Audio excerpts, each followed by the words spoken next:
We're on the air. Okay, welcome to the August 24th Selectmen's meeting, Kennebunkport. We're in session at 6:02. The first order of business is to approve the August 10th, 2023 Selectmen meeting minutes. So moved. Second. All those in favor? Aye. I'd like to ask to have one correction made on spelling. Mr. Lamb's name is spelled A-L-L-Y-N. His first name is Allen, L-A-L-L-Y-N, not A-L-A-N. So we can correct that in the next ones? We'll just the next correct one. them with Yeah, that's all. As amended. Okay, public forum. This is an opportunity for anybody who wants to address the Board of Selectmen of any issue that's not on the agenda. Tina?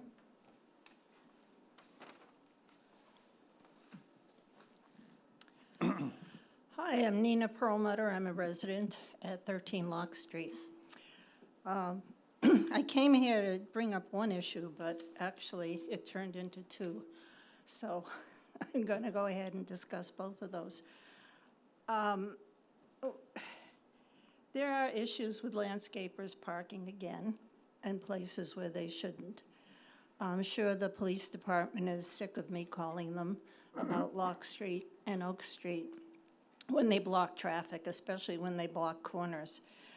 But what concerned me was a real safety concern the other day. And I think really you ought to have some sort of rule or some sort of awareness, get a policeman out there or something when you have more than 3 or 4 landscaping trucks. And I'm talking about up North Street near River Road, where for several days now, and they're gone now finally, there must have been more than a dozen trucks parked along North Street, parked, landscaping that big area in there where the Contemporary House is going next to the golf course. It was also down a side street. North Street is quite busy, despite the fact that it's blocked off right now up on Log Cabin Road. But I came down, what really concerned me was I came down River Road to go home and to turn right down to North Street, and I couldn't stay in my lane because right after the stop sign, or before the stop sign if you're coming to turn right, was parked a giant landscaping truck with a trailer blocking the entire lane. There's no shoulder there. So in order to make a right turn on North Street, I had to go into the oncoming lane. And it's already distracting there. They had people out there trying to direct traffic. And if somebody had been coming along and suddenly turned onto River Street, you would have had a head-on collision. And I'm surprised there wasn't one there. But at this point, I really say if you're going to have that many landscaping trucks out there, there ought to be some sort of regulation to have the police check it at least every once in a while to make sure they're not blocking the roads and to make sure things are kept on an even keel so that traffic is not distracted and can get by easily. So that's the end of that issue. Okay. Thanks. My second issue that I really came here for is the Kennebunk River. My neighbors and I have been watching that river for quite a while now. The traffic on it has increased considerably. I mean, it's more than 4-fold from when I first came in there. There are now paddle boarders. Do you mean below the bridge or above the bridge? Which bridge? The bridge downtown. Above the bridge. Above the bridge. Between the bridge and Durrell's. Okay. Ending there. Okay. I live on the locks.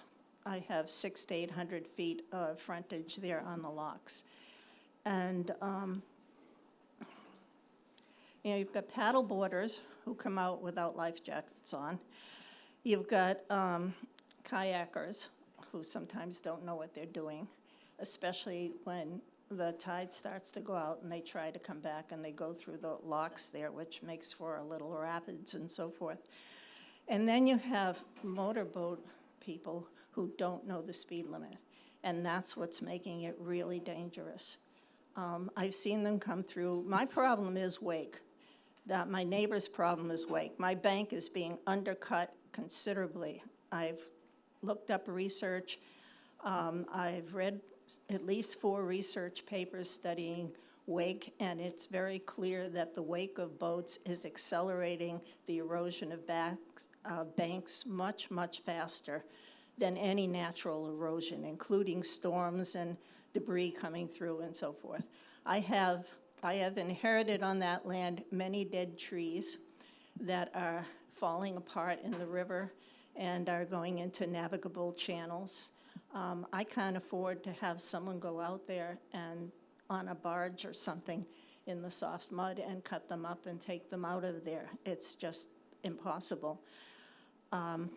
We try to cut down any dead trees or anything that's going to fall into the river, but we're having more and more of a problem because you've got kids coming up there wakeboarding. You've got people who don't know the speed limit, and you see that wake just come and hit the banks really hard. They also go past paddle boarders, and that wake is very dangerous for paddle boarders. We're not in open ocean there where they can avoid them easily. It also affects kayakers. You have a safety issue there. Impossible. I've been to several river committee meetings. I think Jamie, the river harbor master, is trying to do what he can. I've given him permission to put signs on my land. Laura McGrath, another neighbor, has given him permission to put signs up on her shoreland so that people at least know what the speed limit is. But I actually went to a river committee meeting where one of the members was saying, oh, well, it's kids, you know what kids are like. Yeah, it's time they learn what the speed limit is like, you know, because they come out there, they don't have life jackets on again, you know. Supposedly they have them in the boat with them. I don't know what good that's going to do if they go in the water.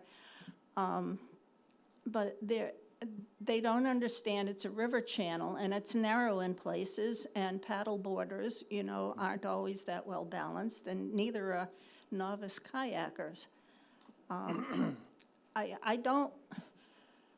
I don't want to see anything as drastic as stopping motorboat traffic in there, because there are a lot of fishermen who have fished up there for years, and they're very careful, and they troll slowly, you know, through that area.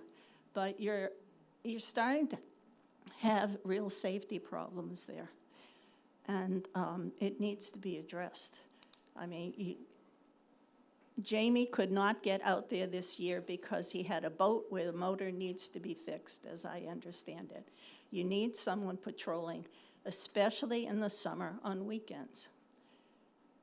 It's really getting very serious. There's much, much more traffic on that river than there was before. And before, you don't have a navigable river when, you know, you get enough erosion that all you've got is a muddy stream. So that's my 2 cents. Okay, thanks. Thank you, Nina. I don't know if he can get up there. Can he with his boat? He has a different boat that he uses to get up, Oh, he does? Okay. Okay. a little skiff. Okay. Tracy has something. What's that? Tracy has something. Good evening. Tracy O'Rourke, Town Clerk. I just have a few reminders I would like to put out there for our residents. There's some deadlines coming up next Friday, September 1st. The first one is the submission of Boston Post-Cane nominee applications. The Boston Post-Cane is an honorary designation given to the oldest member of the town, and someone who has lived full-time here for at least 20 years. So right now I have 2 applications, and the oldest person is 98. So if anyone knows anyone older than 98 in our community who has been here at least 20 years, then I encourage you to fill out an application. You can pick up the application at Town Hall, or it's on our website. And then the second reminder is the applications for those interested in the RSU 21 director seat that the Board of Selectmen will be assigning to somebody. Those applications also will be due by 4:30 next Friday afternoon, September 1st. And those applications are also available on the website, and they're also available at Town Hall in a paper copy. And those applications received will be reviewed by the board at the September 14th meeting. And that's all I have for now. All right, thank you. Thanks. Anybody else?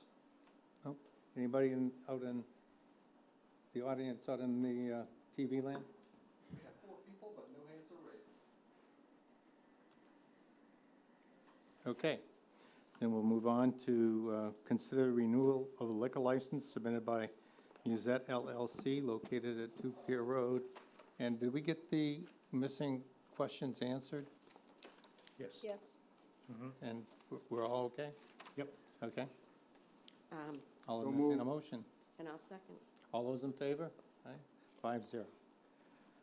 Okay, the next piece is the consideration of the new town hall construction on the village parcel.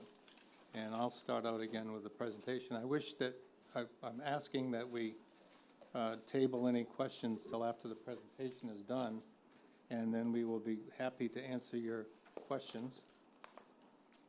So, next one.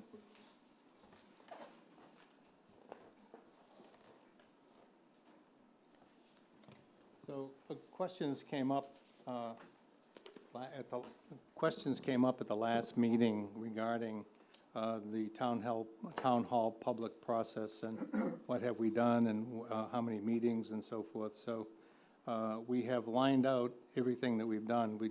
The question came up is that we weren't communicating well enough with people. So what we wanted to do is just to let you know that when you take a look at this public process that we've had and all the meetings that we've had and the public meetings that we've had, we have really done quite a job as far as keeping people apprised. People may not like the answer, but we have kept people advised every step of the way. And the other one is the next one. So the village visioning process. We had questions at the last meeting, why do we want to put the town hall on the village parcel? And then, well, gee, we didn't know about these meetings, and we didn't know about this, and we didn't know about that, and I'm okay, I'm sure that some people miss them. So we put together a schedule that says, look, we had steering committee comprised of 7 residents and 2 select board members. And we had, here's the list of the 17 stakeholder groups that we talked with and met with to get their opinion and their input, and that was about 90 people. And then we had 2 public visioning sessions in May and July of 2019, where we had over 250 people participate and fill out surveys and mark what they thought they would like to see on the village parcel, so forth, the type of housing, the type of buildings and so forth. So we did all of that. And then we had public steering committee meetings after that. We had 11 of those meetings. So, and all of those meetings, to my knowledge, were televised as well. And all of the public visioning sessions were recorded. So I think all of them were. And then we had, in the first report that we issued regarding the village parcel, we had the identification of the village parcel being supported with a new town hall and meeting space. Then through the stakeholders interviews, that's the people that are up above the 90 people, they wanted to move town hall to a more accessible location. And then municipal uses noted by the people who were doing the survey was, they noted that the new town hall should be located on site A of the village parcel. So everything that we've done is not a surprise, shouldn't be a surprise to the people in town of what we've been looking at over the last number of years. So it's been since 2019. So, and COVID was in there too. So what I'm trying to emphasize is that, and am emphasizing that we've had a lot of communication with people. And if somebody has missed something, feel sorry for them, but the information's been out there. So then the next one. So the current town office is, as I said last meeting, is 3,723 square feet. and we're now looking at 12,661 square feet. And then the next slide shows where that comes from. The office spaces are 5,728 feet. The meeting rooms, which now, and the reason for the meeting rooms, as you all probably recall, is that we are moving this room from, at some point in time, because we have to redo the firehouse for per diem workers. We're going to move this hall to the new town hall. So, and that's going to require 2,100 something feet, and functional support, 1,700 feet, and circulation. And when we say circulation, because we are having a meeting hall there, a meeting room for about 100 people, maybe somewhere around 100 people, that we need egress, entrance and egress, and there are codes that says they got to be this wide, this long, this number of doors, et cetera, et cetera. So that is in there. And then the mechanicals, about 1,000 square feet. So it comes to 12,661 square feet. So that's how we got to that. Then the next one is this is a repeat from last meeting. The grand total is $8,700,000, almost $8,800,000. And the question that was asked last meeting was, do you have a contingency in there? And you can see that that total includes $1.1 million for contingency for price increases or things that we don't know, et cetera. So it came to $8.8 million. And then we got to, well, how are we going to see if we can reduce this? This would be the next schedule. So the town hall construction cost that you saw on the previous page was $8.8 million. And we've taken a look at what can we get for the sale of number 6 Elm Street. And we have had an evaluation of, we have an assessment of about $1 million. And with use of reserves, $800,000. And fundraising, $500,000. And Mary Beth, you want to talk about the fundraising now, or you want to talk about it after? We'll go through. Go and I'll through it talk first, about okay? Yep. And then additional property sales, and those two are identified as up on Beechwood, the old town garage area, and the property on School Street, which was purchased from McCabe's a number of years ago, and the town owns. So if we did all of that, the bond that we need for the project is $5,800,000. And then what does that mean to the taxpayer? So if you flip to the next one. If we bond 8.8 million, it would mean 17 cents to the taxpayer, and it would mean $86 a year on a $500,000 value. A 7 million bond would be a 14-cent impact. $71, I'll round it to $71 on a $500,000 value house. And at a 5.8 million bond, it would be 11 cents at, and that would be $54.82 on a $500,000 value home. So those are the numbers that we're dealing with. And then we have the debt retirement coming from other bonds that are going to offset some of this back. It may not, no, I shouldn't say it's going to offset, because it's not going to offset. There'll be other things, I'm sure, that are going to come along and take its place. But these bonds are maturing during this period of time. So $481,000 a year.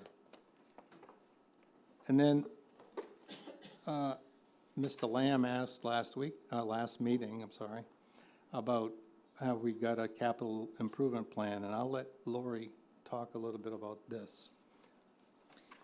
Sure, so each year as part of the budget process, our departments work together with finance to develop a capital improvement plan. So this was the capital improvement plan that we presented in January of this year.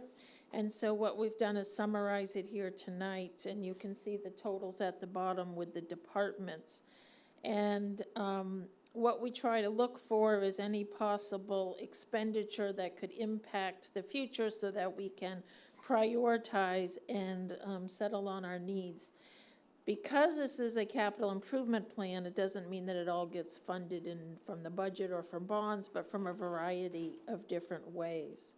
And so what I did on the next slide is, if we look at each year, I tried to pick out some of the major projects that contributed to these levels on the right. And so you can see in FY24, which is the year we're currently in, it is the ladder truck purchase and the pier road construction. But for example, the ladder truck, the majority of that was funded from our reserve funds. We did do a lease for 7 years to purchase the rest of the ladder truck. The pier road is mostly funded through a $2.6 million grant through the state. So even though these are big numbers, they don't all come through the budget process. So in FY25, some of the big projects are the town hall, the village fire station improvements, and the Ocean Avenue Resiliency Project, as well as 2 pump stations. In FY26, it's 2 pump stations. FY27, it's 2 pump stations. Do you get the hint that we need a lot of pump station replacements? And looking at our Cape Porpoise resiliency in FY28, we're looking at another pump station. So because this is in the capital improvement plan, this is a plan, not a capital improvement budget, we are noting the years that we think these are due and what we estimate those numbers are. But of course, this is a living document, and that gets updated each and every year. So then if we go to the next slide, we looked at the CIP, and so as I said, not everything gets funded through the budget process. So we have some of this is funded through bonds, so this is the next 5 years of our estimates. Some of those are funded through a trust fund, some of those are through grants, some of those are through our operating budget, and some of those are through our reserve funds. So you can see that there's a variety of funding options that we propose as part of the capital improvement plan. So the next question I just wanted to highlight was, so out of that $16.9 million bonds, what else is in there besides the town hall? Because people were asking that. So if you go to the next slide, Dave. So we have the fire department renovations, which is about $1.5 million estimate currently. We just received the funding in this year's budget to do the design on that, and so we are going to begin that process to see what our new cost estimate would be. Part of it is the resiliency on the head of the harbor. So that is a project that has not been designed yet, but we know once we finish Pier Road on the causeway, we have flooding there, that we also have flooding at the head of the harbor. And so in our 5-year CIP is just a recognition that we will hopefully find some grant funding and potentially some bond funds to deal with that. And then the wastewater pump stations, out of that 16 million is about 10 million. And so those wastewater pump stations are funded both through wastewater fees as well as through the general fund budget. But we need to look at those pump stations, and potentially that could impact us in the next 5 years. Do you want to go forward, Dave? Do you want me to do this one? Yeah, sure. So we also had been asked about projected utility costs, and we did work with our engineers, and so you'll see what our current costs are for 6 Elm Street. And the thought is, in the new building, that we would go with all electricity, so heat pumps and that type of electrical use, so a more cleaner energy than heating fuel. We anticipate that we'll have many more mechanical systems than we do now. And so although in the first few years there should be limited to 0 cost for those mechanical systems, I did put in a number for a few years into owning the new building, what that potentially could be on an annual basis. And so you can see that the costs do go from about 17,000, they're projected to go to about 36,000, because the building is certainly much larger. but it is also a much newer building. And these are very broad estimates at this point on electricity usage. We also are looking at solar panels for the roof and the area around the building to see if we couldn't bring this into a net zero, and we could consume the electrical needs through our own solar energy. And so we are meeting with solar power companies to see what that cost is and what's the return on investment of that, as well as any other rebates or grant funds available for that. So that could reduce that cost if we were able to zero out that electricity cost need. You want to do the schedule too? Sure. So what we tried to put together was if this went forward for a November ballot, what it would look like on a proposed timeline. So at your next meeting on September 14th, the Select Board does need to authorize the warrant, and so the ballot questions. And what we put in here is 2 potential public hearing dates. So you are required to do 1 public hearing by state statute within 30 days of the ballot, and so that would be on the 12th of October. We could potentially do another public hearing and presentation at your meeting on the 28th of September. And then we were looking at an open house at 6 Elm Street to tour that. And we were looking at either the 5th of October, which would be a Thursday night, or the 10th of October, which would be a Tuesday night, or we could do both. It's up to the board. And then a vote on November 7th. Okay. Then we've got the proposed construction time frame. If the referendum passes in November 2023, permitting and building design would be from October 23 to May of next year, 24. Then we would bid out the project from June to July, and project construction could begin in August 2024 to December 2025. So that's a very tentative schedule. It all depends on a lot of things. So that's the presentation that we have on the town hall, and we'd be more than happy to take questions from anybody on anything that's in here. I think Mary Beth was going to talk about the fundraising. Oh, you want to talk about the fundraising now? Okay, Sure. sure. Okay, let's do the fundraising. So on the one slide we had, and we talked about it at the last Board of Select meeting, is that the proposal is to, and as part of driving down the cost, the impact to the taxpayers is to go out and do some fundraising, and we shared some examples of what that would look like in terms of a potential memory wall within the new town hall. We have an estimate here for the reduction of the cost of $500,000. Since we're looking at the timeline, the proposal will be if this goes on the ballot, we'll start accepting any names of anyone that wants to help in the fundraising. I'm going to be the Board of Select person to help lead this charge.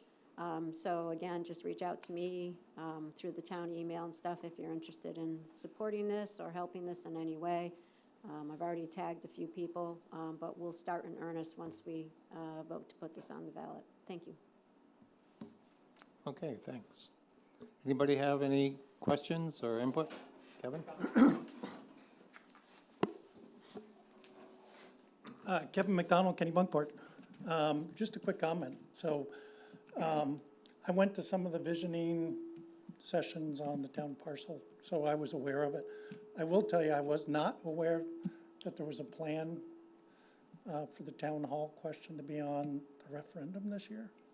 So I asked a couple other people I know around town, you know this is going to be on the referendum? And they didn't know. So my one message would be to get some communication out there, because I don't think a lot of people know this is coming. Maybe we all should, Yeah, I think. but I don't think I folks think do. this is new, Kevin, that the thought of putting it on the November ballot since the July 13th meeting when the Town Hall Building Committee came back to the board. So it doesn't surprise me that you say that, and you're right, there would need to be a lot of communication, and the board needs to decide tonight whether to put it on the November Okay. ballot. And I saw your timeline for the open house at, Elm Street, things like that. I think that's good. Yeah. But getting that communication out to the the wider community, I think would be in your best interest. Yep. Appreciate it. Appreciate that, Kevin. Appreciate that. Anybody else?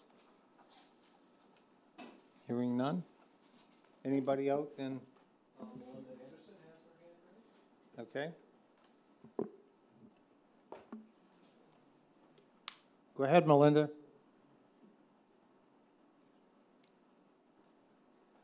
Maybe muted? Hello? Melinda? Yeah, hey, I think I'm unmuted. there you go. Okay, thank you. This is Melinda Anderson out off of Route 9, Bryant Lane.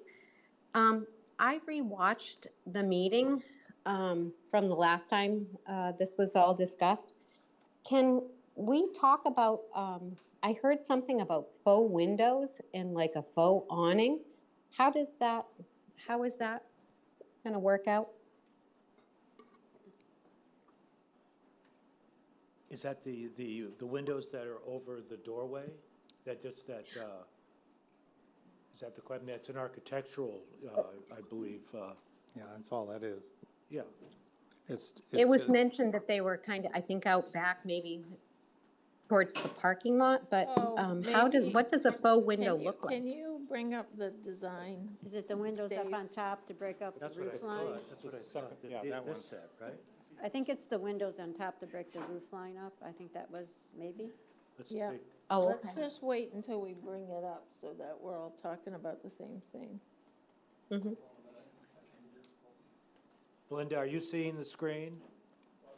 So I'm just on a little iPhone. Okay, I'm up to the yeah. farm stand right now, so I'm still working. I can't, No, that's I'm fair. limited. No, I'm that's fair. sorry. Yeah. So let me just speak to it. So on the, when you look at the front elevation, elevation A that is on North Street, you will see over the front entrance doors what looks like a small dormer. And I don't remember them using the words faux windows there, but that potentially, is that what you're thinking you might have heard, Melinda? I can't really say. I was doing some work in Okay. the office. I had the meeting on the back and then, I wrote down a time on there, but it doesn't, I just tried to relook at it, but I put an hour and 28 minutes, so, Okay. that may be a place to start. So and then if you look at elevation B, which is the proposed south, which is from the parking lot. So on the back of the building, there is a mechanical room, and there is also a storage area.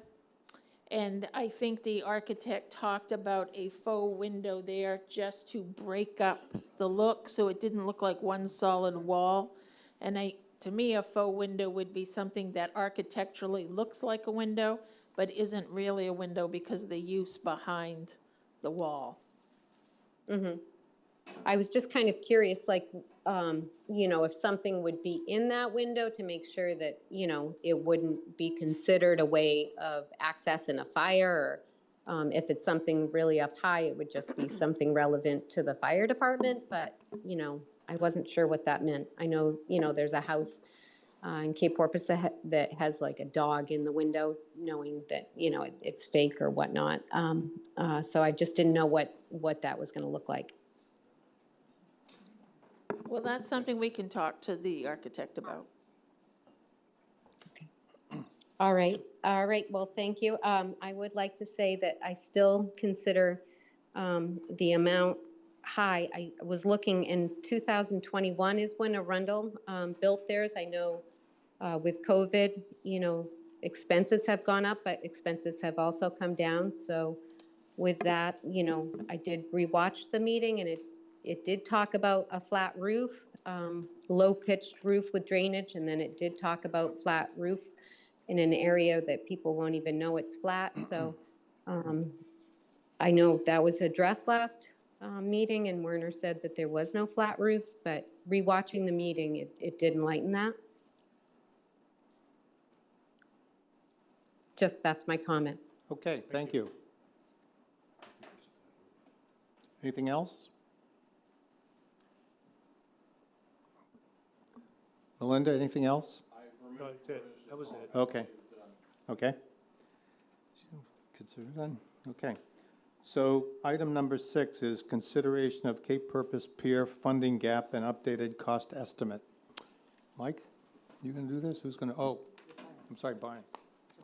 So we have with us tonight Barney Baker, who is our engineer, who has been working on the Cape Porpoise Pier project for a number of years, before COVID and after COVID. And so he's here to give us an update. Yes, thank you. The company I work for is GEI Consultants. We're based in Portland. We have a waterfront practice there. And the Cape Porpoise Pier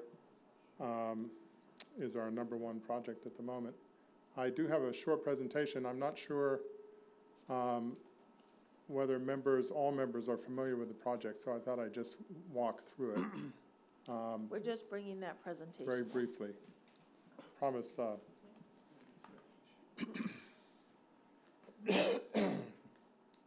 it's not behaving the same way as PowerPoint. I've got another Do file you have a if you need it. PowerPoint Yeah. on your flash drive? We could go on to 7 while they get that technically ready. It's, you're all right. Oh, and that's, Your that's decision. gonna be a discussion in John's house. Fair enough, fair enough. Yeah.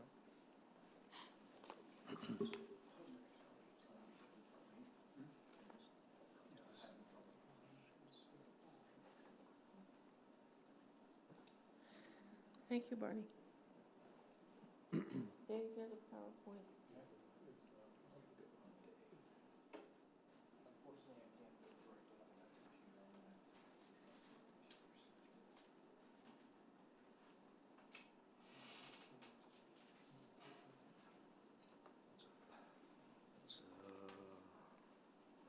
Accept some checks. Anybody do a song and dance? No? We could accept some checks. I mean, it's, you know, it's,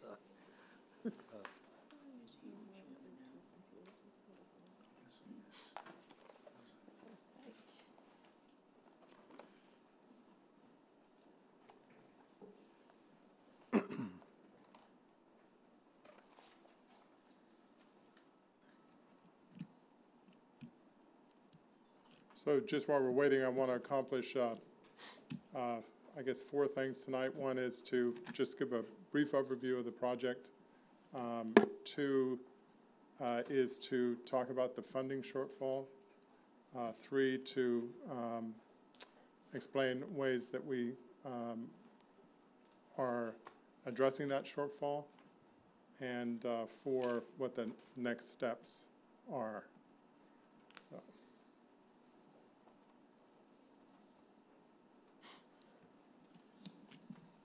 I'd be curious on the funding shortfall. What were some of the factors that created that increased cost? Yeah, that's a great question and fundamental to the project.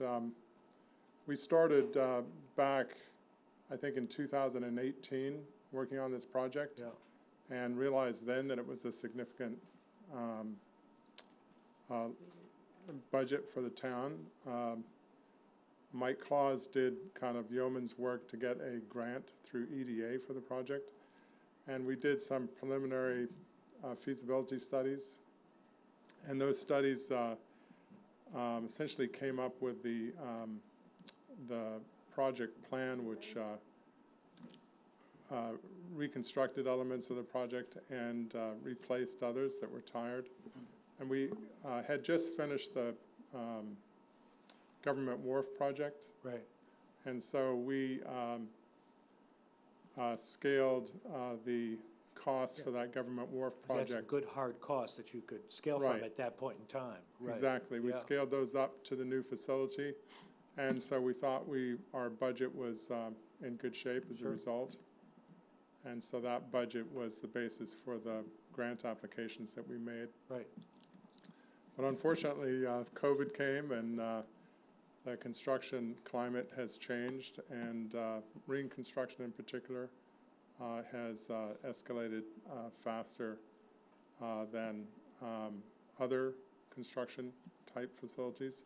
So we're faced now, some 4 years later, 5 years later, with not only increased costs, but contractors that are very busy and Yeah. construction materials that are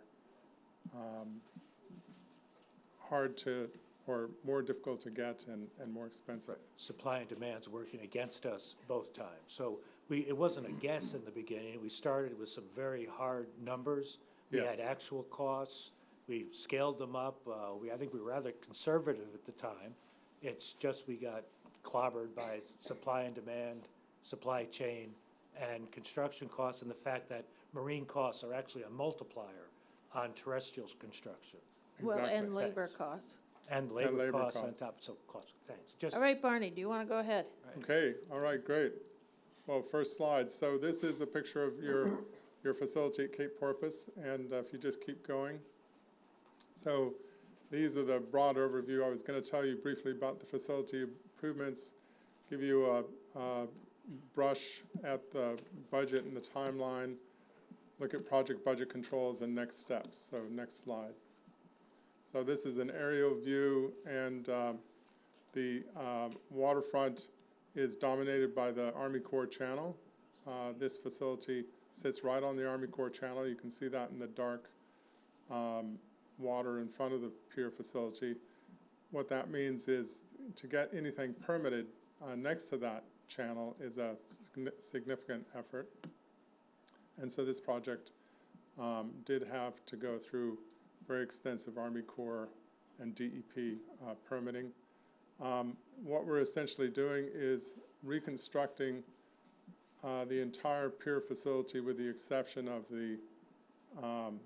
the south side, which actually in this view, it would be the east side if up and down is north. But that east side was replaced in the about early 1990s, and so that's in pretty good shape. The bait shed was built in the 70s, not in good condition. The pier that's directly in front of the bait shed is also in very poor condition. The substructure is failing, and in fact in 2020 we had to do some emergency repairs on that pier. The floats to the left are also in need of replacement, and the utilities for the site are substandard. And to really complicate things, the pier is in a flood zone, so all new construction has to consider flooding. So that makes it very expensive, and also requires special provisions. So next slide. This is it looking head on, and you can see it's a very congested site. It's got other businesses, the Chowder House, the other restaurants in the area. It's a popular spot. There's about 50 to 55 fishermen that use this facility in a regular season, and they rely on this for their livelihood. Next slide. So this is the existing facility. We did a survey to get these drawings. Next slide. So this is a summary of the facility improvements. We've looked at structural integrity. I'm not going to go through each one. We looked at resiliency. We looked at operational improvements, such as moving the harbor master and pier manager's office up above the flood elevation, replacing the bait shed, and adding additional floats. So next slide. So reason I put this slide up, it's actually an old slide, one that we use for the planning board, but it clearly shows some of the new elements of the facility. So that area that I call the South Pier, but it's on the east side of your drawing, we're widening that to increase the serviceability of that section of the pier. Also in dark blue, we're replacing the boat shed, and we're reconstructing the pier in front of it. And then on the east side, we're adding an ADA gangway and float system. That is one of the items that I'm including as an alternate in my discussion later. So just remember where that facility is, the new floats on that side. And then we're also replacing the fuel system. The fuel system is literally underwater, and we're moving it to high ground, and we're upgrading the fuel distribution system. So all of those elements combine to make the total project. So next slide. So this is the new building. It's in exactly the same footprint as the old building, but what we've done is, you can see here, we've moved the harbor master or pier manager's office up to an upper level. And why have we done that? To keep him out of the flood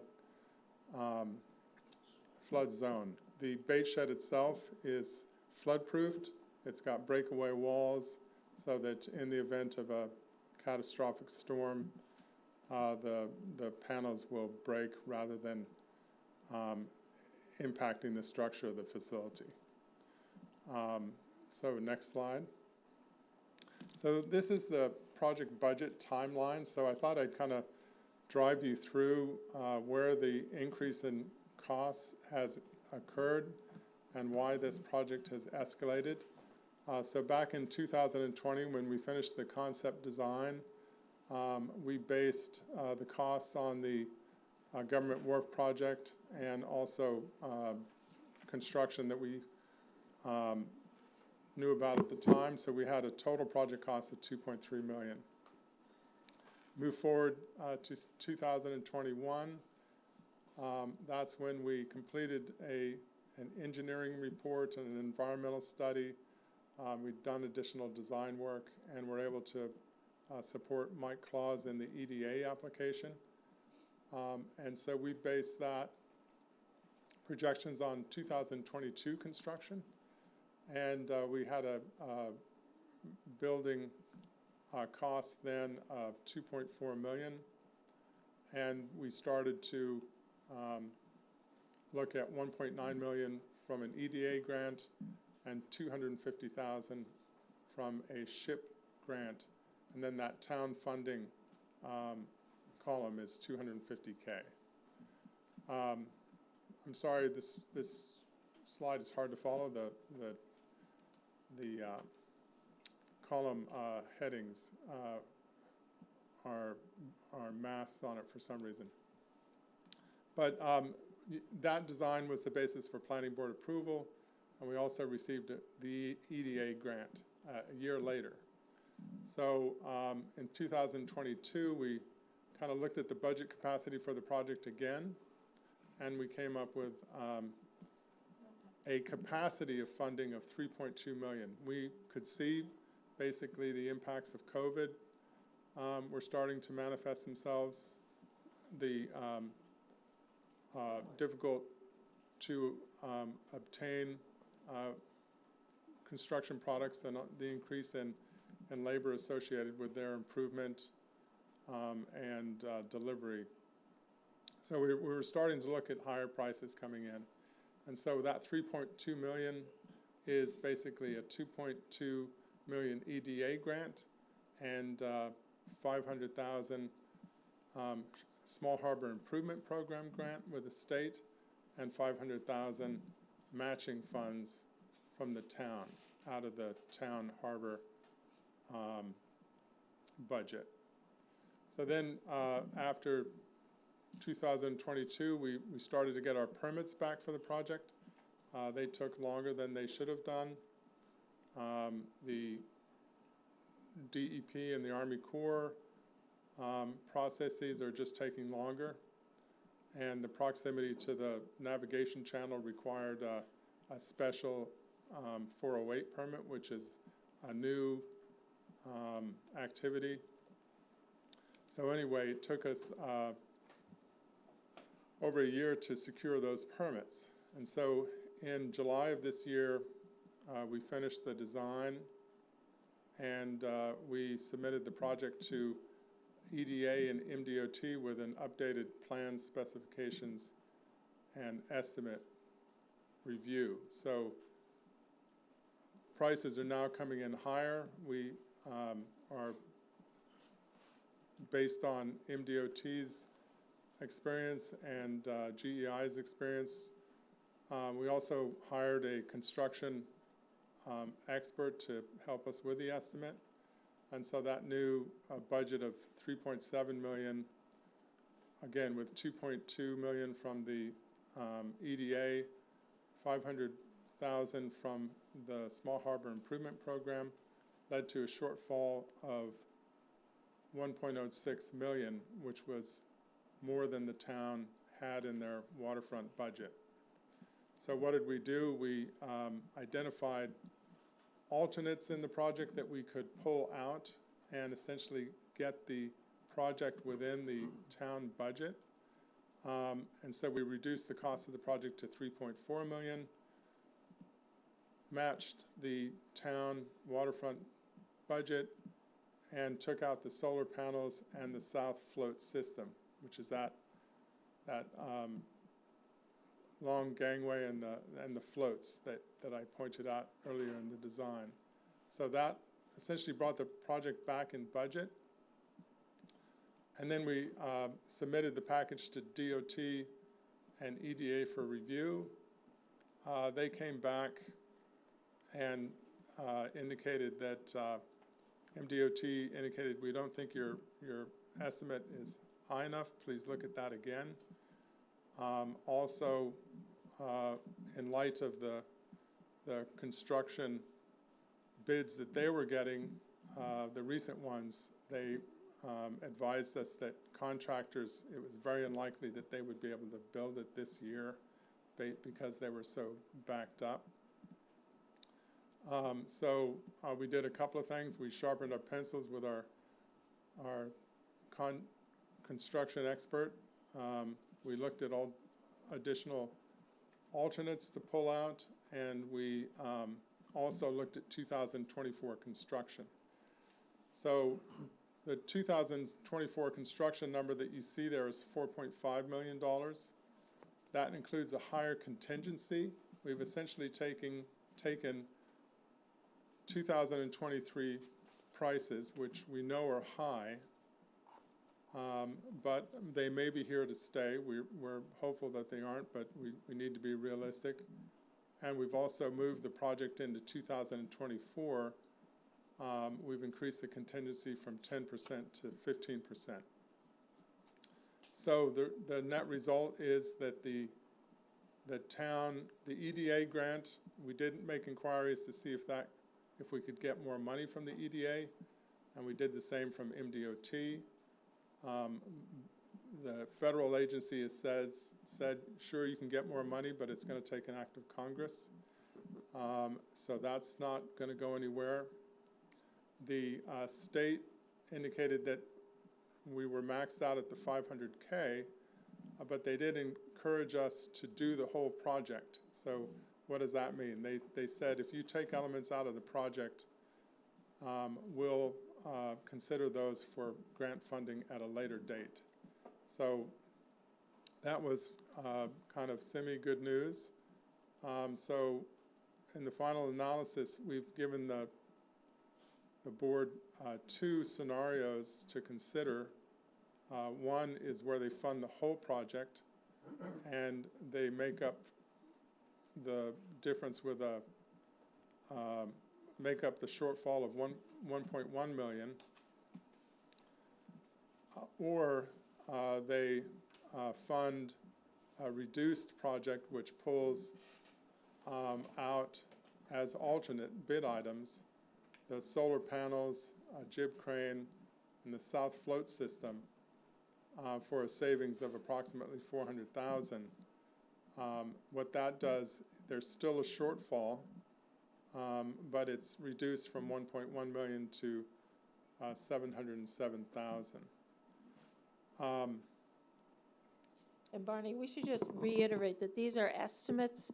These are not bid prices. We haven't bid it out yet, but we're telling you what a potential shortfall could be. Right. So I think everybody heard that, but these are still estimates. We are looking to go out to bid.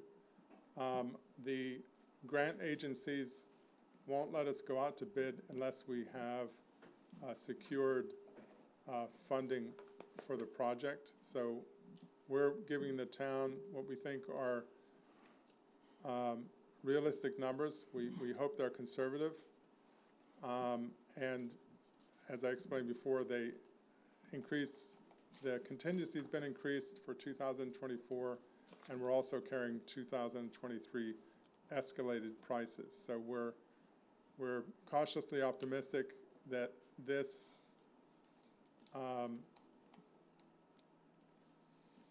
the bids will come in less than we have estimated. But nevertheless, we need to secure the funding guarantee for the project in order to move forward with MDOT and the Economic Development Agency and go out to bids. So on the next slide, and I'll just get through this. So project budget controls, what have we got in there? Because I can sense that I need to give you some assurance that we've considered other alternatives than just asking for more money. And so the project budget controls, we do have a construction contingency in here, and what that contingency is to account for unexpected items that come up during construction or unexpected bid results. Example, fender piles are twice as expensive now as they were in March. We expect those prices to come back down, but that would be something that a contingency would account for. We've also got the alternate bid items, the south float system, the jib crane, and the solar panels. South float system, we pulled that out because that is something that is relatively easy to get a grant for at a later date. There are floats and gangway, so it could be a project on its own. The jib crane is a unit that fishermen will have a preference for a certain type, and we try to specify exactly what they want. But in the final analysis, a lot of facilities will just like to go to a vendor and buy that crane themselves. So that's something that could be funded separately later. The solar panels, I think you've heard tonight on the town hall presentation that those solar panels are potentially best sourced through a vendor that is also linked into other opportunities in the town. So it's conceivable that we just get the building ready to get those solar panels, and that the town considers sole sourcing those at a later date. So the alternate, it would be the alternate bid, but as bid, it would have the infrastructure, it would be there, the fittings, the ability to be able to tie it into the system. Wouldn't have the inverter or the cables, but the roof would be ready. Yes, that's right. Exactly. Barney, has anybody done, we started, can you go back to the yellow Yes. page? Back to the yellow. Has anybody done an analysis of where it went from 2.3 to 4.5, so we can at least, or maybe you've already done it, so that we can at least identify, was something added, or was it just truly all, did we miss it when we did the concept design, or how did we get to 4.5 from 2.3? That's almost a 25% increase. 100%. Right. 100%. So it's a good question. It's a combination of items. We have gone through each of the components of the project, and we have compared those, and with our DOT partners who are doing a lot of waterfront projects, we've compared those prices to what they're getting, so that some of those are higher than what we had originally considered. As in any project, there's a final design component that you know, you're not looking at the full picture at the early design stage. One piece that is particularly complicated with this project is the the foundations under the existing pier. They consist right now of rock construction, steel piles, timber cribs. It's just a whole mismatch of different years and different constructions. And we trying to make this project as resilient as we can, so we spent a lot of time designing that element of the project. And so those costs went up. But if you look at DOT's costs have escalated for bridge projects, you know, up to 40%. The cost ranges they're getting right now on projects between the low bid and the high bid is all over the place. And there are not many contractors that do this type of work. My question really, though, was, has there been a major design change? There hasn't been a major No. design change. That's I what would I- say there's been some refining, but Chris Mayo, who was our harbor master, you'll remember, is now the person at DOT who's in charge of this project. And when we met with him again in early August to review the budget in detail and get his feedback, I mean, what's unusual is to have a state official who is so intimately familiar with your project, because he worked there every day. And he talked about, I mean, the cost for pilings have doubled. You know, he's talked about the labor and the shortages in materials, and also the fact that there are just these wide swings in costs between contractors. And it's just a very, Hit or miss? you know, market that's difficult to pin down. It's very difficult. So, and the final slide that I've got there, I talk about timing. If we keep going to the next one. So, and then the next steps. So August 23, here we're trying to address the shortfall with your special meeting coming up. September, we look to get EDA and MDOT approval for the project. Obviously, subject to the funding approval. So does that, I want to understand, if we don't do our part, the project dies, is that? If we can't come up with the Do you additional. want to have Mike speak to that? Yeah. Because Mike's been our contact with EDA. And So in speaking with EDA, we actually don't have to get funding approval before we go to bid. It's when the bids come in and we want to sign a contract, we have to have funding approval. So if we're looking at a contract signing in, say, you know, you're going to get these bids in February, you're into your budget process. If you don't have authorization to do anything until town meeting, you can't sign a contract until town meeting. And bids, and bid prices are only constant for 60 days. Yes, so I think trying to get authorization for you guys to have the flexibility to sign a contract in March is what we're trying to get here tonight. Okay, I understand. So to sum it up, Barney, we have a potential of a $1.1 million shortfall. We have the opportunity through DOT to apply for another grant, but keep in mind that they have their grant funding scheduled for the next couple of years, and we would potentially get another $250,000 or up to a $250,000 grant. And so we think that these items we've taken out as add alternates would be eligible for that potential grant funding. So we're looking at a $700,000 shortfall on our best guess and MDOT's best guess at this time. And the question is whether the board wants to consider bringing this before the voters at the November ballot, so we would be best positioned to award a bid in March of 2024.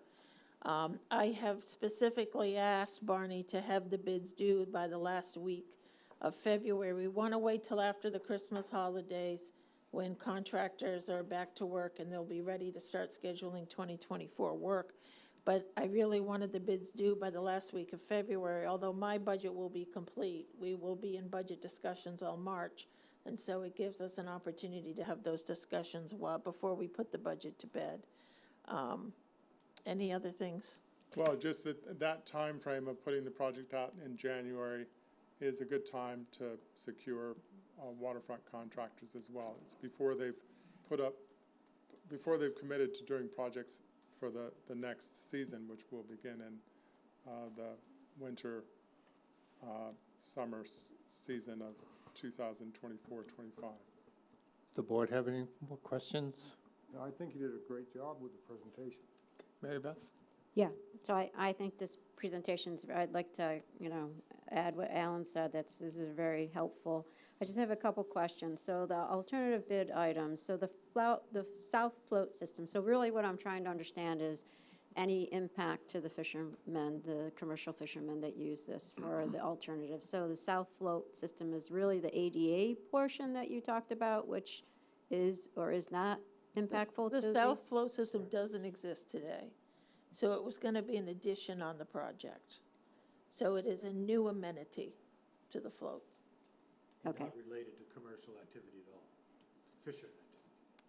Oh, okay. So the south float system is not related to the, Well, the thought was that south float system would be a secondary fueling spot so that we could separate commercial and recreational fueling.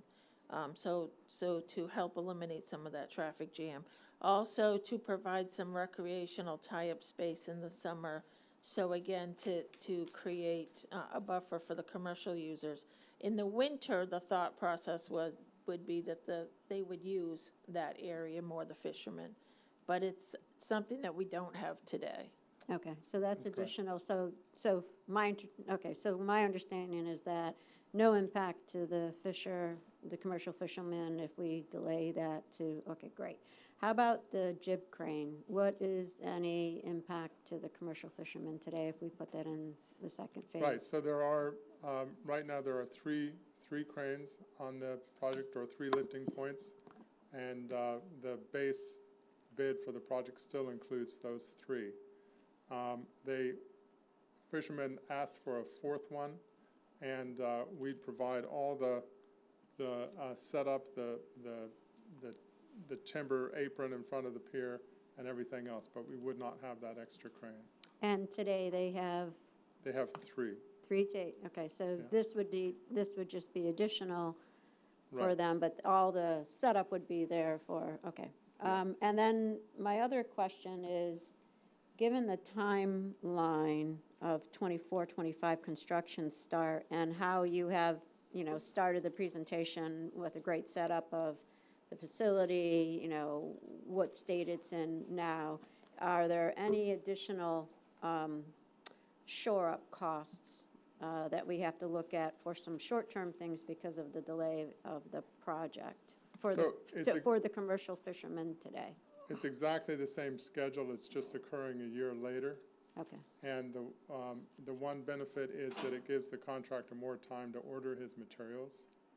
So that doesn't, because the supply is somewhat restricted now too. So if the project is awarded in February, he's got almost until the next November to secure his materials. okay. So they don't come at the premium of getting them. So there's nothing we have to do in the short term? I think the question is there damage that's happening now? Is there imminent danger that by creating another year delay? And I'd say we see sinkholes develop in the parking lot. Our crew was out there this past week filling concrete in one of the holes.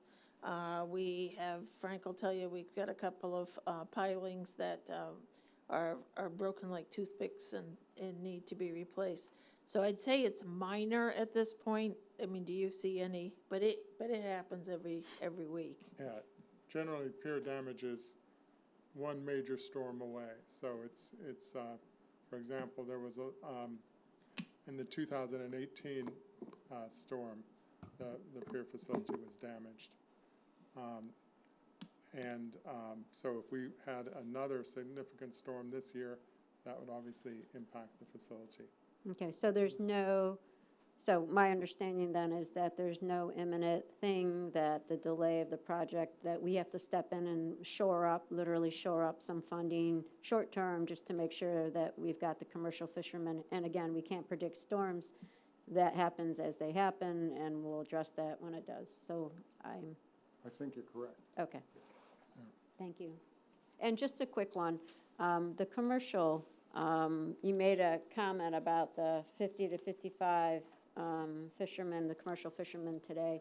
How much public use do we have of this area right now? We're talking about the South Float potentially in the future, but just for my information, how much public boats do we have in there? Alan, you probably answer that best, but it's really the dinghies on the float, right, that Yeah, so if access. you looked at this picture, Mary Beth, you Yep. can see Yeah. how busy it is.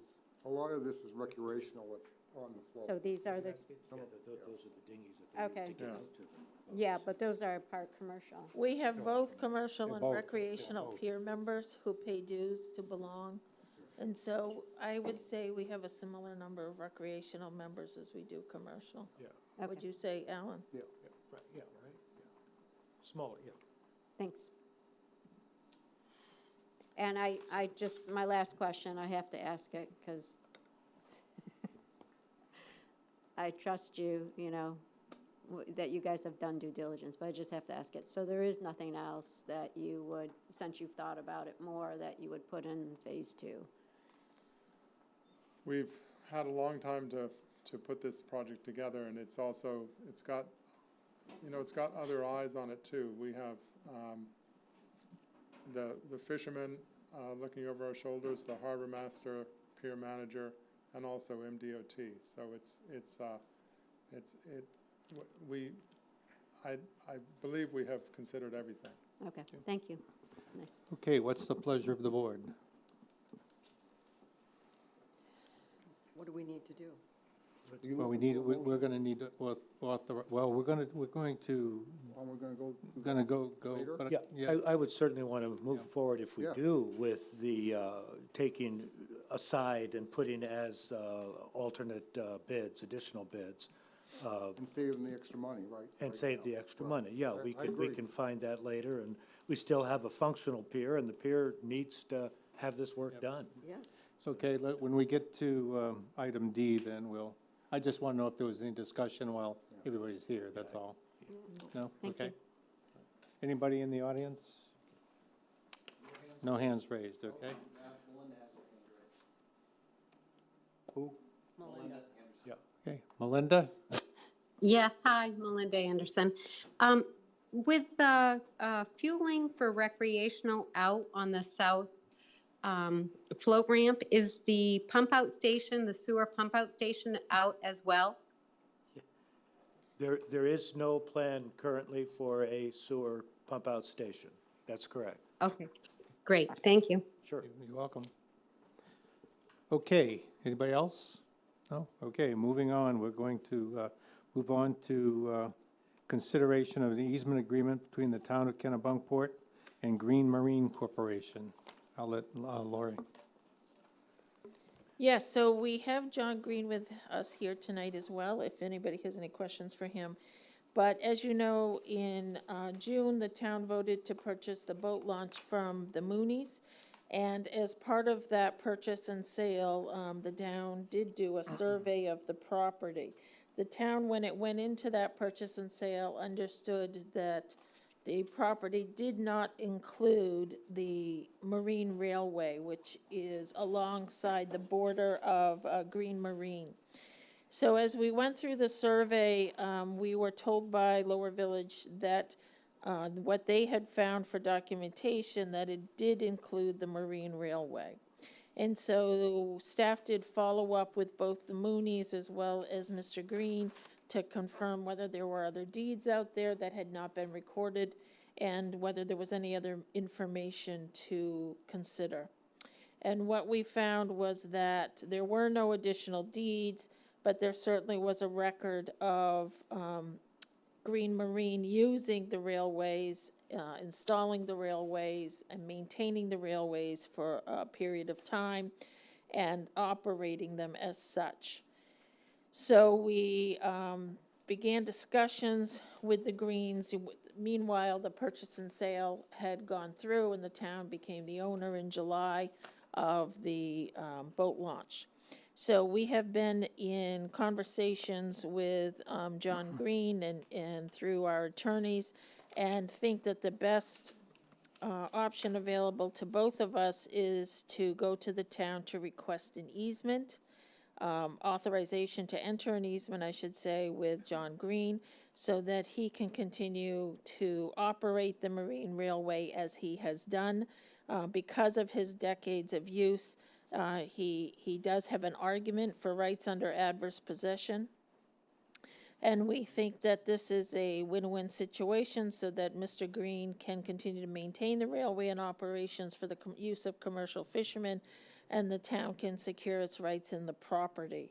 The two attorneys are nearing, I think, as of today, a final agreement that we'll be ready to bring a final easement agreement for you and for the town to vote on. We've included in your packet a term sheet which kind of lays out those basic terms that would be a part of the easement agreement, as well as a survey document. So staff is certainly recommending that the town vote to authorize an easement agreement with John Green. Any comments on the board? Yeah, just speaking from the perspective of the Boat Launch Committee and looking at the boat launch, Green Marine has provided a service, an important service to the fishermen and to boaters of all ilks in the Cape Porpoise area, and has really done an admirable job in running the facility. I think I'm tremendously supportive of this easement and allowing John to continue providing the services that he's provided the town. I agree with you, absolutely. Anybody? Mary Beth? Anybody? I Okay. agree. John, did you want to say anything? You pretty well summed it up. I mean, it's been John, you gotta. You're never a loss for words, John, so. John Green, President Green Marine. You pretty well summed it all up. I mean, I have run that for 30 years. Yeah. There is a discrepancy, of course, with that survey that was done, or when that easement was given to that property back in 1945, so that's 70-some-odd years ago, when the intention was to put that railway where it is now. Surveying and everything else now in modern times, things aren't exactly where they are. But that survey line, as you see, goes down through the western wall of my fish house. That wasn't the intent where to put that railway. So, Are you happy with that we got an agreement, though? I mean, an easement, huh? right. Good. Okay. So, I mean, as you stated, I've used that, you said for decades, it's been 30 years. I have That's total. decades, That's isn't it? Yeah, it's 3 decades, isn't it? Yeah, so, there is a very legitimate, case there for adverse possession. We don't want to go that way. It's just a costly way to go. So if we can find agreement here without being adverse to me in running that, there isn't a lot of profit in that whole thing. It's mainly for the fishermen.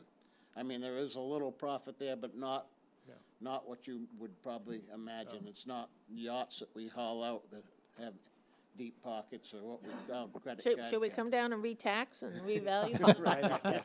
There's a So, lot of upkeep, I too. think we're on the right path, as Okay. long as we can come to the terms where it doesn't cost more to run that than, or it costs more to maintain it and insure it than it does for what we get out of it. I mean, it is a service for the harbor. Yep. The only one there. And you've already, I was for the sale of that property for that ramp for the same reason. So this is just part of it. Okay. Good. Thanks, John. Thank you, John. Thanks for coming. Okay, so we'll cover that when we go to the When we get there. November ballot questions. We have number 8 still. Oh, 8, I'm sorry, oh, yeah. Did we lose Yep, Mike okay, here? what's that? Hello? Yeah, I think I we think did. we Hello? lost. Oh, maybe just the volume. I think it's just the audio in the room. Okay. Do we lose? It's been turned down because it provides feedback. Okay, Okey-doke. all right. Consideration of a gift of Cape Porpoise Fire Station to the town of Kennebunkport. Chief Everett? This is a hard one to say no to, I think. Yeah. What don't we know? Thank you. So, my question. the AVEC, the Atlantic Volunteer Engine Company, that's the fire company of the Cape Station, approached the town beginning of July, somewhere in there, to look at possibly selling the station to the town for a nominal fee of $1. Currently, AVEC owns the building. We pay rent in the $22,000 a year range right now for the space that we use to run it as a fire station. So obviously, you know, some things there that would go away. And so getting it here tonight is so that it could be on to the November ballot and we wouldn't have to wait till June. So just to clarify, currently we lease Goose Rock's Beach Fire Station as well as Cape Porpoise Fire Station. And so if the town were to take ownership, there is certainly a savings budgetarily from the lease. We would be responsible for utilities, and you've looked at that cost. Yep. Yeah, and there's a lease, so to speak, in place with Chems, and they pay the majority of the And Chems utilities. is? The Kennebunkport EMS, sorry. They pay the majority of the utilities right now, and we don't see that changing at all. So it's another part that the town doesn't have to pay. They've put a bunch of work into the building lately as well. There's 2 new wall-hung boilers for hot water heat in the building. They've done a bunch of upgrades on the floor, into the apparatus floor, having it re-epoxied, electrical upgrades. The engine company has done a tremendous job of investing back in that in the last few years. Yep. And so the town would not be taking an albatross, but rather a facility No. that has been well maintained. Yeah, obviously, the budget would go up for my building maintenance line to make sure we can continue to maintain it, but that's not But you wouldn't have rent. we wouldn't be paying the rent, correct? Yeah. So it would be a net decrease, Sheila wants to know. Yeah, I mean, I look at it, and again, wash our me. numbers are not super concrete, but that if I'm not paying 22,000 and my building line, my maintenance line for my buildings goes up by 3,500, which is what I have currently to maintain the 2 buildings, you know, you've still got 18,000 and change left that you're not paying annually. So we'll see that in your budget? But you also have to pay utilities, so Pardon? you have to pay utilities too, but Yes. yes, absolutely. And as far as you know, the building's in good shape. It's a wonderful gift horse. It just makes, Yeah, great. you don't Yep. want to look it in Well, the mouth, John. Yeah, I Joe guess Frank is not. here. So I won't He's- look it in the mouth. He's AVEX, the fire company's president. And I don't want to put words in Joe's mouth, but one of the conversations we had is it's a liability, them owning the building. If, you know, something were to happen, it's being used by the fire station. It was never really intended to be a moneymaker for the association type thing. And there's some different leadership, as Joe has been the president now for, what, less than a year? So there's a different view on the ownership of the building. I wonder, would Joe be willing just to Absolutely. address that? Because this is a wonderful, wonderful thing. I was just wondering a little bit of what's behind it and be able to thank you straight out. No problem. So, Joe Frank, I live in Kennebunkport. Moved here full-time 2015, been part of the fire department since 2018. I knew nothing about firefighting then. I know a little bit more than nothing now. But yes, I was elected president last November. And we've been talking about, do we want to sell it? Our membership has been discussing this on and off over the years since I've been there. Yeah. Do we want to sell it? And what the chief was talking about, liability. Yes, we have insurance, but, you know, these days, you know, you're given a tour, somebody falls, and expensive, if they're of the sort that want to pursue Yep. things, you know. Yep. And as we said, when we met with my Vice President, Steve Slarsky, and I met with the chief and Laurie, and one of the things we said is we're first and foremost firefighters, and we want to devote the time to training, and then we have some community service and that kind of thing. We'd rather not, if we don't have to, maintain a building. You know, we can, and we have, and in fact, we had several discussions with the membership, and we have a good mix of membership. We have some people that actually built the extension to that building years ago, so there's a lot of history there. And there's some newer folks, so there were a lot of good discussions. And it was unanimous in the end that we wanted to pursue this. But the first phase was, do we even want to pursue it? So we even took a vote on that. Yeah. And now we're up to the point where they're all in favor of doing this. And we have put a lot in, as the chief said, new epoxy floor, LED lighting, and some of the other infrastructure. So and we even built a little closet for CHEMS, the EMS, for some of their things that they want to store and kind of lock up and secure. Obviously, there are things that they want to keep there. So it's in pretty good shape. Wow, thank you. I mean, just well, we're tremendous happy thing. to do it. Thank And, you so and much. it's going to be good for us too, because again, you know, the association will still, you know, AVEC will still be AVEC, we'll still meet there. Yep. But we thought, and given that it's the Kennebunkport Fire Department, and folks around here probably know even better than I the history behind the four former departments that became companies and all that. And so it makes sense that some of the infrastructure be part of the department.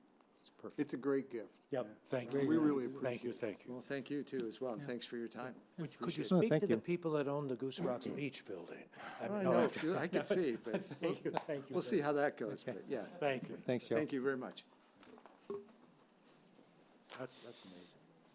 Okay, item number. Do we have any other questions for? Anybody? Yeah, sure. for- Any other questions for Chief Everett?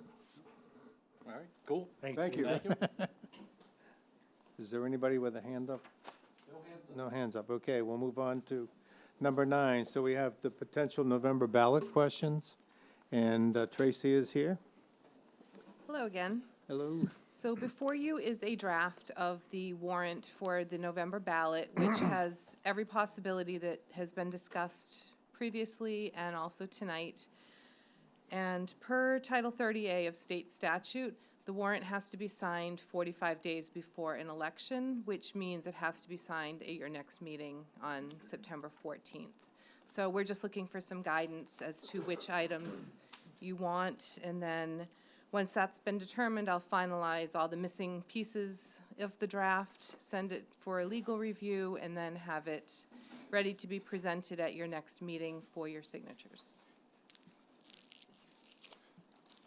So the first one was the acceptance. Oh, go ahead. Yeah, I can read them for you. Okay, So do the that. question 1 would be the acceptance of the Kennebunkport 2030 comprehensive plan.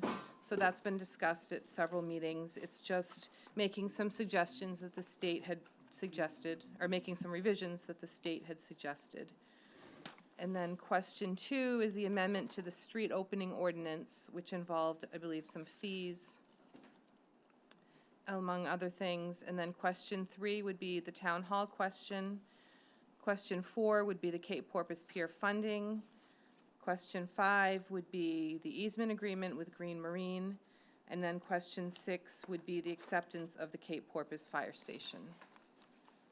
I'd like to make a motion. I'd like to make a motion that we put all of the questions on the November ballot. I'll second that.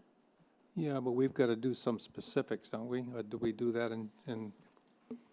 do we do that on the next So the meeting? specifics are right now on question 3, the way the draft is written is that the cost of construction and equipment is 8.8 million. We have the request also to sell 3 properties, 6 Elm Street. We would be filling in the address for the School Street parcel as well as the Beechwood parcel. And then to also have authorization to expend up to $800,000 from the Capital Reserve Fund and to issue bonds not to exceed $8 million. And we would put a financial note in there about the other ideas and what the Good. projected estimate would be, but the authorization would be for the full amount. Good. And we'll fill in the number of years when we get the terms and what we're gonna know. Yeah, Yeah. I am recommending 20 years. Algonquin, as I said, just recently issued a bond, or not issued, but got authorized for a bond for their town hall project for 30 years. I think after 20 years, you're gonna have to need to put maintenance in it, and you're still paying off the bond. Yeah. And so to me, 20 years, Yeah. but it's like, people finance An cars hour for later, I know 7 it's and 9 70, I years know. now. So, but I would recommend 20 years. So we need to know that's what you want on that. And then on the Cape Porpoise Pier funding, the question is whether or not we would ask for 700,000 or 1 million. And I'm recommending, based on where our capital reserve funds are right now, or where I project they'll be when we finish the audit, that you don't go higher than 700,000 on We that. agree. And you, 700,000 is what you'd say, to leave it there, even though it was a tad higher on the You estimate? can put 707 if that's what you Okay, want.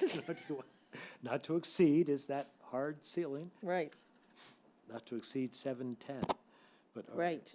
I like even numbers. All right.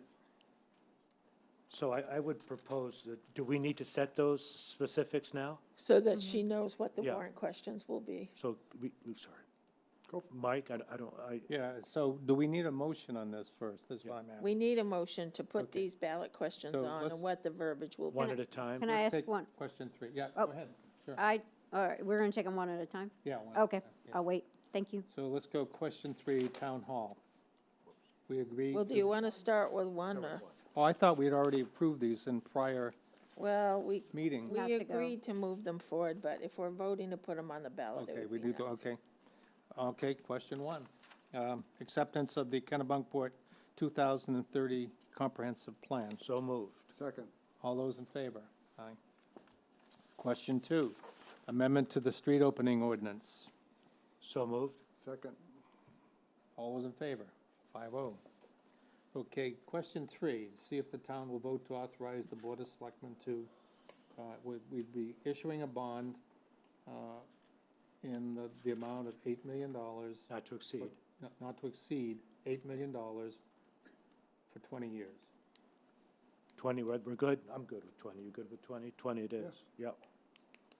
I'll entertain a motion. So moved. Second. All those in favor? Okay. 0.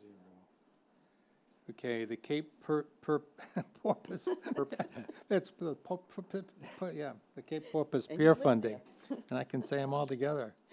To see if the town will vote to authorize the the Board of Selectmen or its agent to transfer an amount not to exceed $707,000 from the town's capital reserve fund balance. 770,000. Let's do 710, make it a round number for We'll Lori. make it a round number. Somebody said 707, so Yeah, I wrote it down, so we'll use 710. So moved. Okay, second, do I have a second? Second. All those in favor? Aye. Question 5, an easement agreement with the Green Marine Corporation as discussed. So moved. second. All those in favor? Can we, just a Oh, quick question. question? You got, Sorry, yeah, Go just a ahead. quick question. So how do I view this? We get the final, should be based on the final one, yeah. so it's based on the, So what you're doing is voting to put the easement on the ballot. The actual easement agreement, I'll bring back to you for September 14th. So- I believe that our two bodies are 99% there, where the feedback I've given the attorney is. I just got word on that late this afternoon. So this isn't a specific So- agreement, it's going to be the easement that's. This time- is people not will the have time to easement. look This at. is just So- authorizing you to enter into an easement. And people will be able to see that, it'll be online in the packet. And we will approve the actual easement You will approve next, the at the actual next easement. meeting. Is that Okay. okay? got it, thank you. Just Okay. needed the clarification. Okay. Thank you. Motion, seconded? So, no, second. All those in favor? Aye. 5-0. This is the Oh, acceptance of the Cape Porpoise Fire Station, tough one. So moved. A second. Okay, all those in Grateful favor? Day. Aye, Amazing. 5-0. Great, thank you very much. Thank you. Okay. Okay, the Cape Porpoise Pier parking ordinance. So, 5 times. okay, got it 5 times, yeah. So, this is one that has been, it's a change from what we had agreed at a previous meeting and voted on. So, we need to, So Frank is here to talk about okay, it. Frank, But Your as turn. you said earlier this year, the board changed the traffic control ordinance as well as the pier parking rules to require 1 permit per pier member. And Frank received a lot of feedback, and we've had a couple of pier committee meetings since that. That's correct. Frank Orr, Harbor Master and Pier Manager. The fishermen, especially Ryder Noise, has come up with an alternate plan that would allow 2 permits per boat with crew. Yep. He has provisions in there that some boats that have larger crews would be provisionally authorized for a 3rd permit. But the most disruptive thing for these boats with crewmen aboard is just having 1 vehicle down there. Right. Ryder Noise came up with a plan where the parking at the top of the hill facing the flagpole and the monument up there, if they are able to double stack the vehicles where the captain and the crew will block each other in, there's space for 10 or 11 vehicles across the top of the hill. That'll actually create parking for us. Yep. if we double stack all And these they do that vehicles. now sometimes, so that's not that's certainly not gonna be a problem. but they would have, you would have everybody do that, Yeah, right? Most right, of them- we'll most have of- everyone with 2 permits. A lot of them already start doing that. Yep, yep. A couple parking spaces would have to be eliminated or rearranged, but overall, it will still add capacity for us. Basically, any boat with a crewman could get 2 permits with the understanding that they will park whenever possible at the top of the hill, double stacking in. Right. Single crew boats would park near the parking attendant hut and down near the bait shed loading zone. And along the 77's parking a lot, there's good 6 spots there they can have as well, right? Yeah. Yeah, so that would all work. So I think we're sacrificing 5 or 6 parking spaces to add 10 or 11 if this plan goes in place. This will help out the fishermen significantly because if they have to carpool from somewhere else, a lot of the times what'll happen is the captains will come down first, get the boat to the dock, the crew will be arriving at the same time. Yeah. If there's delays and then the captain can't get the boat earlier, they start later, that means their fishing day goes longer, which means their parked vehicles will still be there when the restaurant traffic starts. Yeah. So I think doing the provision that any boat with crew has 2 permits, this will help us out. And that sounds reasonable. 3 is a little worrisome to me. Yeah, I would think if they have 2 crew, then the captain's there in 1 car, and then the 1 crew picks up the other at the at the fireman's lot and brings it in the 2nd car. I would think that would be more workable than frankly putting you in the position to choose people who can have 3 as opposed to just 2. And then I'd leave it policing at it. 1 and 2. I agree, and then policing it Yeah, would be a problem, so. I'd leave it at 1 and 2. So we're gonna, When Would you're they talking with accept the that? fishermen though, it's here on were you in alignment with what they requested? And does 3 seem something that's workable to you or, well, I mean, Under certain circumstances, I could see why they would be requesting 3 permits. but that would be rare, wouldn't it? I think so. There's only a couple fishermen who I think have, staff can still address unusual circumstances when Right. they arise. exactly. That could be. And there's still the public parking up the street for the 3rd vehicle also. They're asking for it. My recommendation would be, at the very least, give the non-solo captains a 2nd permit. Absolutely. And guys who fish solo will still park down near the I mean, bait they met shed. us halfway. They did a great job in proposing how to stack this in. I mean, it's really well done. Yeah, I mean, that memo that Ryder put together, that's I did very little editing to it. It's cool.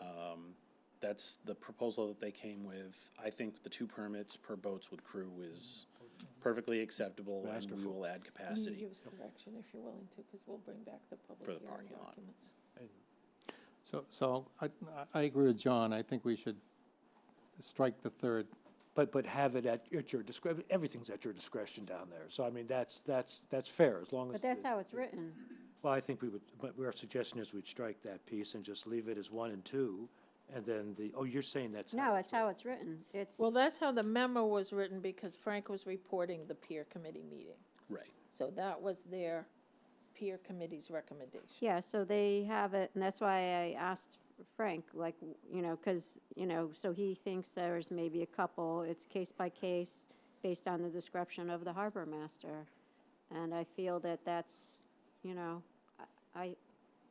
maybe I'm misunderstanding, but I feel if that's like an agreement and the 2 are good, and then there's some small exceptions and it's within your wheelhouse. How are you gonna enforce that, though? Well, one thing that someone suggested to self-enforce it was to charge a fee for the 3rd permit. If we charge them $50 a year for the 3rd permit, then people won't idly apply for it and won't abuse it. Well, But some people, I think $50 the might be original worth- I issue wouldn't came do that. forward because there is a parking issue down there. yes, And that is why we went to the 1, and it had been talked about for years. And to go from 1, which was one recommendation, to Which is go what we to approved. 3, seems like to me, Yeah, I then think why so. put anything? That's what I'm thinking too. No, And I so don't want. I think, to start with, I mean, Frank and I have talked about it, and I thought our recommendation was to go with the 2 permits. per I peer would. member. I'd make a motion that we strike number 3 from the agreement. Second. All those in favor? So I'm sorry. Can we just discuss a little bit? It's just new to me, and I don't, I'm just confused on so I'm just searching for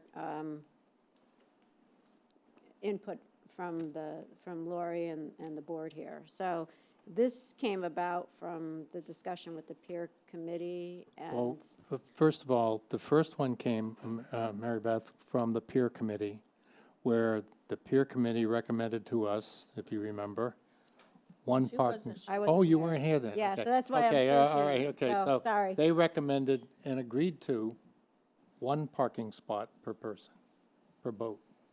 Okay, the stern man and the captain were gonna ride together or whatever. Okay. But so 1, so Frank couldn't sell it, so, no, I'm just kidding. So, anyway, they had some problems with it, and they discussed it, and they came back and said that they would like to have 2.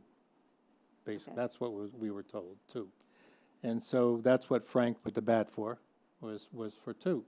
So then, all of a sudden, we get this one where somebody wants 3. So we're going from 1 to 2 now again, so I think that's adequate. I think, I guess that's where I'm just trying to understand.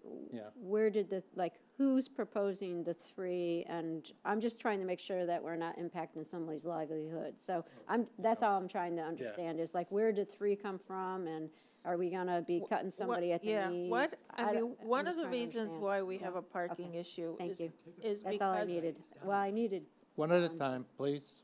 I mean, one of the issues we have a parking problem is because, they've had to go out further. The boats are getting bigger. It requires more crew to operate than it did decades ago when John Green first started operating the Marine Railway. And so then, that has led to more and more people based on the size of the boats. It also depends on what kind of fishing you're doing and how far off and whether you're going for multiple days. And so, and everybody's in a different boat, per se, down there. And so our goal is to support them, but at the same time, create some management about how much parking we have, which is very limited, and that we all have to share that resource. And so being able to carpool some people, we thought was a reasonable expectation. And at one point this spring, the peer committee who met in this room agreed with us on that and recommended that. So when the reality of it came to fruition, you know, people started feeling quite differently about Yep, it, as yep. you do when you see life change.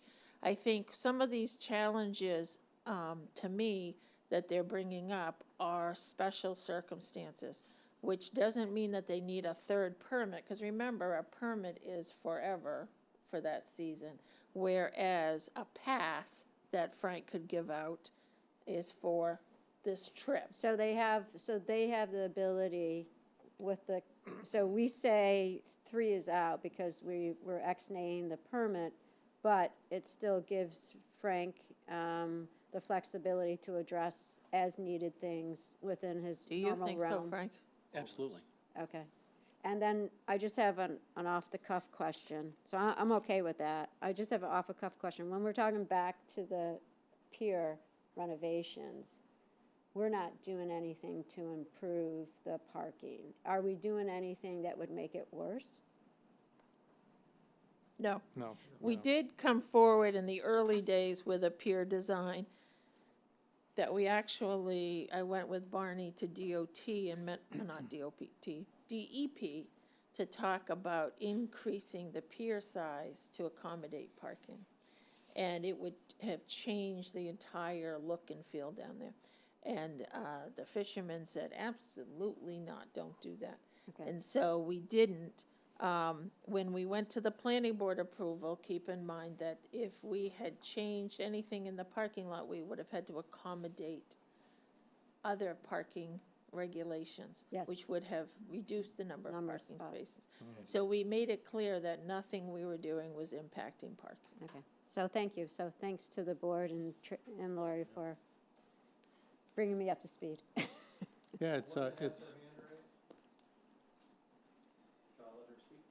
Sure.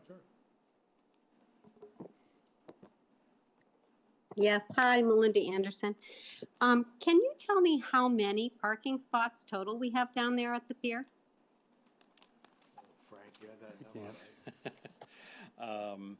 Well, they It's- had it on, they have it on our sheet. Yeah. It's not I enough. Don't remember the number off the top of my head. It was 22 double parked vehicles. We have, provides 10 to 11 parking lanes, sufficient space for 22 parked vehicles. 6, 7, and that's just the that's- hilltop. nine, That's the 10, hilltop. 11, 12, Solo 13, parking. 14 solos. And 14 solos. So that sounds like 36 at a beginning there. At Does the that pier. include for recreation and for the restaurant? No, that's parking for the Everybody. fishermen. That's everybody. Well, it's everybody, it's a fisherman. Fishermen leave, then the restaurants can fill. But that's the max No, but they can parking also places be we there. have. They can also be there overnight sometimes, and they are there before the fishermen get there, so, Well, they don't all leave, yeah. that's right. yeah. So it's not just But for what's your fishermen. reason for asking, Melinda? I'm just trying to see how fairly the division of parking spots has been allocated, just to make sure that the pier was given to the fishermen. So just to make sure that the fishermen get the first amount. I know sounds like a recommendation that, the pier committee went for one, but I think they backtracked with the pushback of the lobstermen, and it is not reasonable to think that lobstermen are going to carpool. That's just not reasonable. Some people come from Wells, people come from down east to come and get on a boat, so that's not reasonable. So I'm just trying to see if it's fairly allocated, and the number would kind of tell us the division. I don't understand the division comment, but in terms of commuting, the thought would be that folks would park at Fireman's Park down in Cape Porpoise, and then the second car, if there were 3, the second car would simply take them from Fireman's Park to the pier with a permit. So I don't think it matters where they're commuting from. Well, The Fireman's carpooling Park, happens I for the think, is last still a mile. little. Fireman's, the playground is still a little, I think, up in the air from what I can hear from people. And I know if you folks talked with Sally Blake's children. I think that park was given just for children, not really thinking it was now going to be for parking and, for transport and all of that. So when I go back to asking how many parking spots total at the pier, I know the restaurant is on a commercial pier. That's still part of the pier. So I just want to make sure that it's fairly divided on where your thought process is of, for recreational, for So lobstermen. This is giving preference to the pier members, the commercial fishermen, from 4 AM to 10 AM. From Labor Day to Memorial To Day. Memorial Day. After that, we're. Other way around, but. Other way around. Labor to Memorial. Yeah, exactly. So is there an answer on how many parking spots are down there, or We we can don't get have that for you and get it for you at the next meeting. We don't have it tonight. Okay, all right, that would be Yeah. good But I information. guess, and you have to help me with your concept of division, when you say it's divided between whom, again? Well, when I go down, there's, somebody that helps to make sure the flow goes correctly. To me, that is, I'm not sure if that's paid for by former Pier 77 or if that's paid for by the town. And then, when people come down to park, I know that there's spots in front of Allen's Restaurant that I think says it's for pier. I'm not quite sure. I'm not sure. My husband's a lobsterman down there, and I go down and just kind of do my thing. But now that this has come down to scrutiny, I just want to make sure we don't miss a piece. We'll get the number of parking spots for you at the next meeting, okay? Okay, thank you. Okay, thanks, Melinda. Thank you. Okay, Mr. Chairman, yes. is it too late to ask a question tonight? I missed the public forum, right?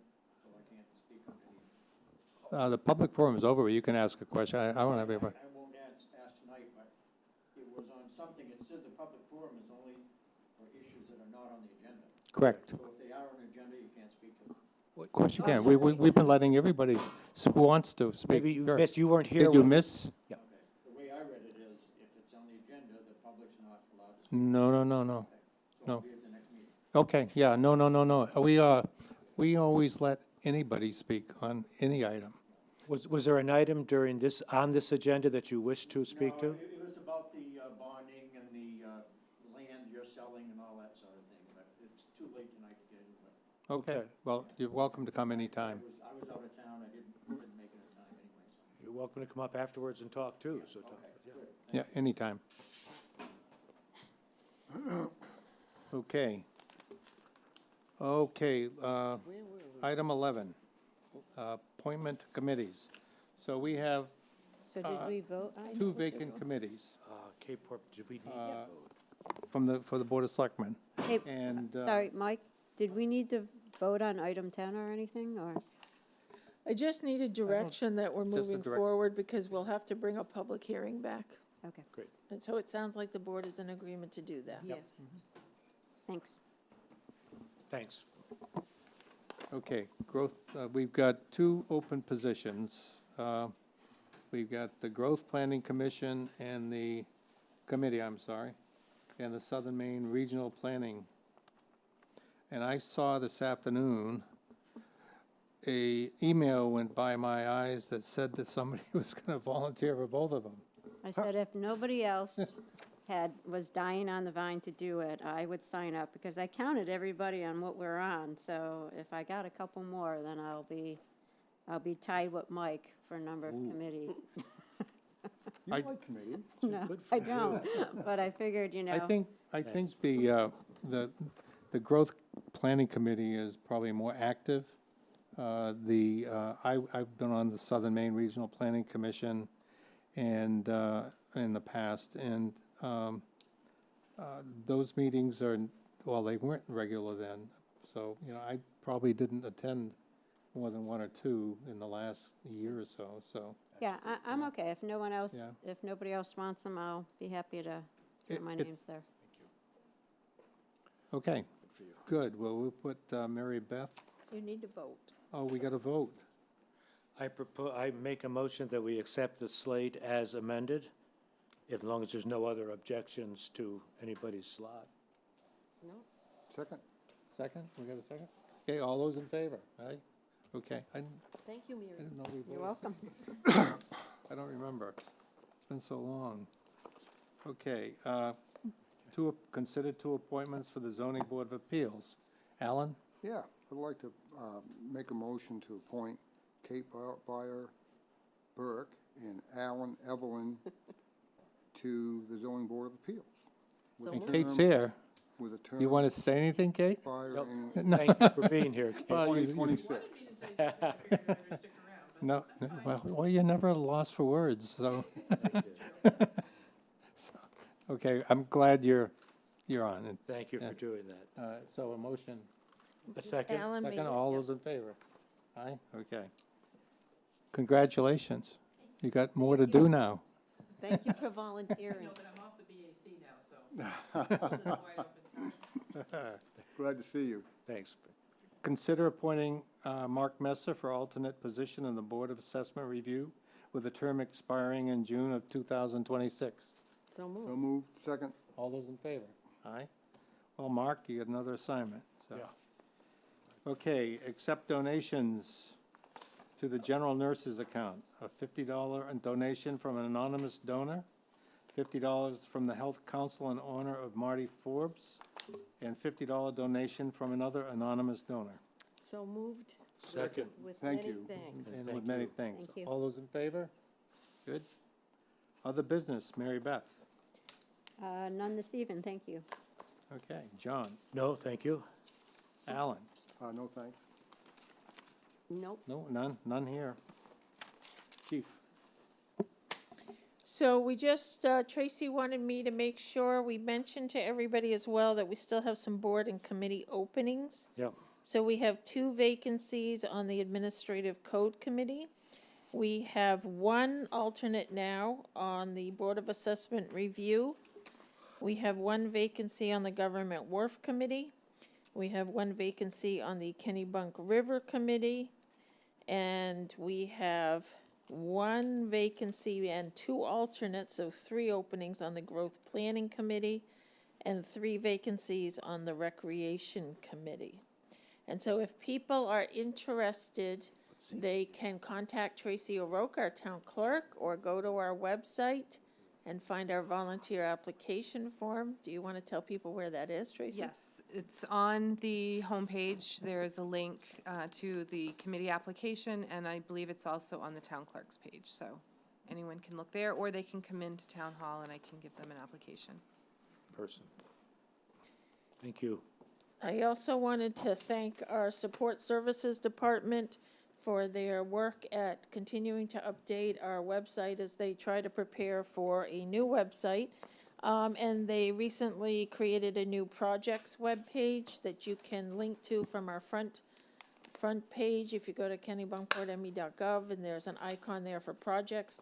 And so we'll be updating that with information relative to ongoing projects. Okay. Anybody else? No? No? Okay, approve the town warrant. So moved. Second? All those in favor? Aye. Move to adjourn. Second. To adjourn. Second, okay, all those in favor? We're good. We are adjourned. It's like boom, boom. Boom. Right Are we after off? the other. Warrant and out.